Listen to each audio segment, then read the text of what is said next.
আসসালামু আলাইকুম এভরিওয়ান, আশা করি সকলে ভালো আছেন। আজকে আমি তৈরি করছি বালুশাহী মিষ্টি। এটি ঘরে থাকা ময়দা এবং খুব সামান্য উপকরণেই তৈরি করে ফেলতে পারেন এরকম মজাদার মিষ্টি। আশা করি আমার এই মিষ্টি রেসিপিটি আপনাদের কাজে লাগবে এবং আপনারা অবশ্যই এটি একবারের জন্য হলেও ট্রাই করবেন। এই বালুশাহী মিষ্টি তৈরি করার জন্য প্রথমেই আমি নিয়ে নিয়েছি ময়দা। এখানটায় ময়দা অ্যাড করছি আমি 1.5 কাপের মতো, 1 কাপ এবং হাফ কাপের মতো। আপনারা আপনাদের প্রয়োজন অনুযায়ী এখানটায় ময়দার পরিমাণ কম বেশি করবেন।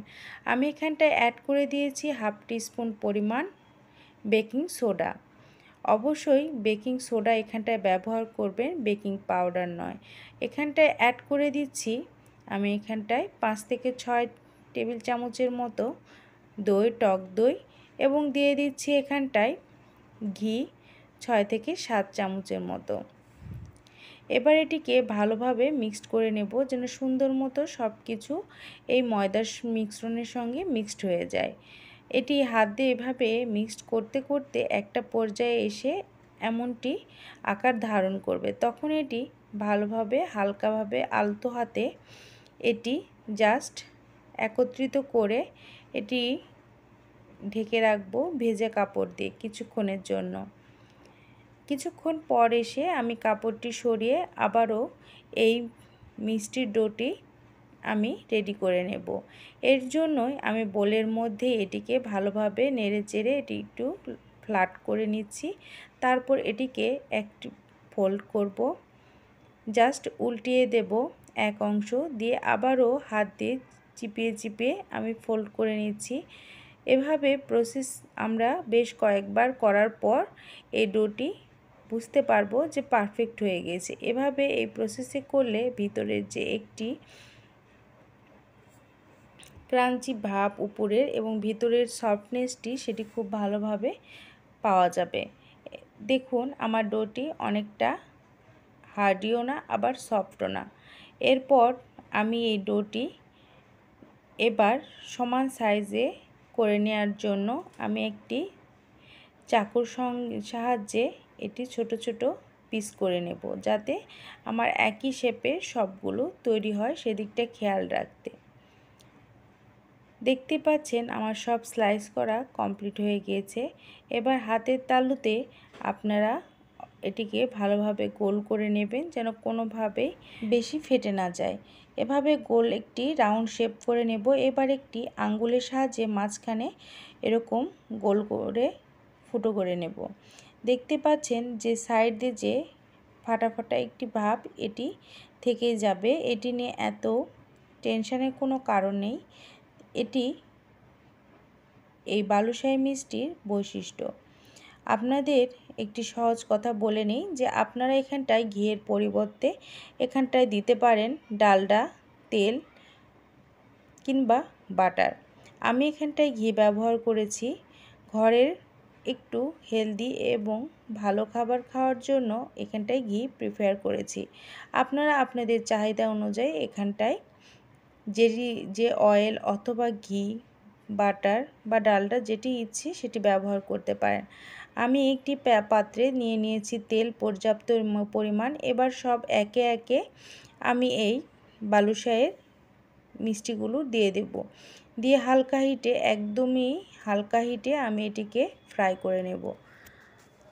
আপনাদের উদ্দেশ্যে বলছি, যদি আমার এই ভিডিওটি আপনাদের ভালো লেগে থাকে তাহলে অবশ্যই আমার চ্যানেলটিকে সাবস্ক্রাইব করতে ভুলবেন না। আর অবশ্যই আমার ফেসবুক পেজে ফলো দেবেন এবং লাইক করবেন। কমেন্ট সেকশানে জানাবেন যে আমার এই রেসিপিটি আপনাদের কতটা ভালো লেগেছে। আপনারা কী ধরনের রেসিপি দেখতে চান সে অনুযায়ী আমাকে কমেন্টস করবেন।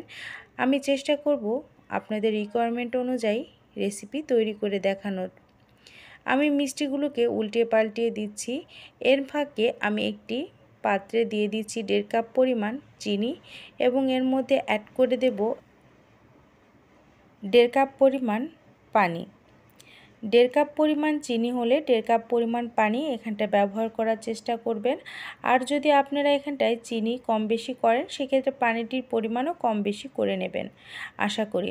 এবার আমি এটিকে একটি শিরা তৈরি করে নেব। যেন সুন্দরভাবে এই শিরাটি তৈরি হয়ে আসে সেদিকটা খেয়াল রাখতে হবে। অবশ্যই শিরাটি একতারের অথবা একটু পাতলা থাকলেই বেটার হয়। আমি ভালোভাবে এই শিরাটি তৈরি করতে আমার কমপক্ষে ৬-৭ মিনিট এটিকে বয়েল করে ফুটিয়ে নেব, যেন সুন্দর মতো একটি শিরা তৈরি হয়ে আসে। আপনারা চাইলে এখানটায় লেবুর একটু রস দিতে পারেন, যাতে এই শিরার ময়লাটা কেটে যায়। আমার কাছে মনে হয়েছে লেবুর রস দেওয়ার প্রয়োজন নেই, এই জন্য আমি লেবুর রস এখানটায় অ্যাড করিনি। আমার বালুশাহিগুলো একটু কড়াভাবেই আমি করেছি, যে টেস্টটি ভালো পাওয়ার জন্য। আপনারা চাইলে একটু হালকাভাবে এটি ভেজে নিতে পারেন। আমার মনে হয়েছে যে এবার আমার শিরাটি একদম কমপ্লিট। খুব বেশি ঘন অবস্থাতে শিরা নামিয়ে রাখবো না। একটু যখন দেখব বুঝতে পারবো যে শিরাটি প্রায় কমপ্লিটের পথে আর একটু হলে হয়ে যাবে, সেক্ষেত্রে আমি শিরাটি চুলার আঁচটি বন্ধ করে এটি একটু নর্মাল হওয়ার জন্য রেখে দেব। অবশ্যই শিরাটি উষ্ণ গরম যেন থাকে সেদিকটা খেয়াল রাখতে হবে। উষ্ণ গরম শিরার মধ্যে আমি একে একে বালুশাহী মিষ্টিগুলো দিয়ে দেব। দিয়ে এটি উল্টিয়ে পাল্টিয়ে দেব। কমপক্ষে 10 থেকে 20 মিনিটের মতো এই মিষ্টিগুলো এই রসেই ভিজিয়ে রাখবো। আমি এখানটায় হালকা মিষ্টিটি প্রেফার করেছি। আপনারা চাইলে এখানটায় কড়া মিষ্টির জন্য রসটি আরেকটু ঘন করে নিতে পারেন। এখানটায় 10-20 মিনিট পর এর ভিতরে রসগুলো ঢুকে যাবে, উপরে একটি ক্রাঞ্চি ক্রাঞ্চি ভাব থাকবে এবং ভিতরটা সফট হবে। রসে একদম যে কালো জাম অন্যান্য মিষ্টির মতো এটির ভিতরে একদম রসে টয়টুম্বুর থাকবে না, এদিকটা খেয়াল রাখতে হবে। আর এক্ষেত্রে বলে দিই, আমার রসে ডুবানো প্রায় কমপ্লিট হয়ে গিয়েছে। এবার আমি একটি বলে মাওয়া নিয়ে নেব এবং এই মিষ্টিগুলো মাওয়াতে গড়িয়ে নেব। আপনাদের কাছে যদি মাওয়া অ্যাভেলেবল না থেকে থাকে সেক্ষেত্রে ডাইরেক্ট কোনোভাবেই গুঁড়ো দুধে অবশ্যই এই মিষ্টিগুলো গড়িয়ে নেবেন না। গুঁড়ো দুধের সঙ্গে প্রয়োজন হলে একটু ঘি অ্যাড করে এটি ভালোভাবে একটি শেপে নিয়ে এসে তারপর এই মিষ্টিগুলো ওই গুঁড়ো দুধের মিশ্রণে গড়িয়ে নেবেন। তাহলেই মাওয়ার যে টেক্সচার এবং ফ্লেভার সেটি পেয়ে যাবেন। দেখতে পাচ্ছেন ভিতরটা কত সুন্দর হয়ে এসেছে এবং খেতেও বেশ মজাদার।